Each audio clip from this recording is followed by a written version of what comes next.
Hello, everyone. I want to wish you all a happy Thanksgiving, and I want to remind you all that CRS Firearms is still a political prisoner being held by the tyrannical government. Okay, so CRS Firearms, which is Matt Hoover, and also the person that the government alleges is his partner, Justin Irving. Okay, both of these guys got convicted in a kangaroo court.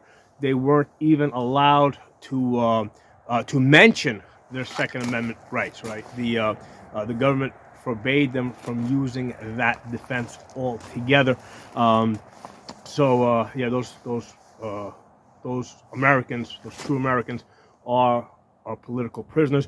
But there's also another third person I want to add to this list of political prisoners, and that's Larry Vickers. Okay, who was also basically convicted, or from what I believe, he pleaded guilty, most likely under immense pressure from the government. They probably threatened him with like 100 years in prison and taking away everything that he owns and acquired over his lifetime.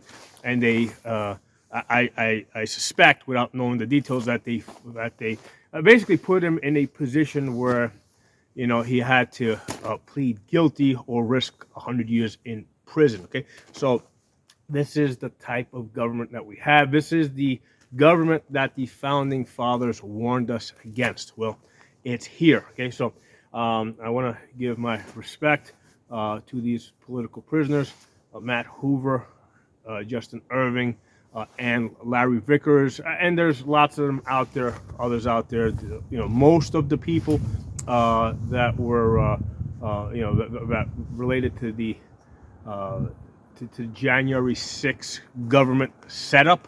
Okay, those are also most of those, not all of them, but most of those are also political prisoners. And then there was also the people that the FBI was setting up during that so-called Governor Whitmer kidnapping. Okay, again, those were, and I believe that, from what I recall, I think that case got dropped, or they won it. I don't remember the details of that, but I think that there was some really strong evidence that was submitted that the FBI basically, encouraged the whole thing. That basically, and that's pure entrapment, right? Because when the government gets you to do something that you would not normally do, right? When they bait you to do something like that, that's entrapment. So that's what the Governor Whitmer kidnapping was all about. So again, I just wanted to put this out there. I wanted to wish you all a happy Thanksgiving, but I also wanted to remind you people to keep wanted to remind you people to keep these people in your thoughts. This Thanksgiving. Okay, I'll talk to you all soon.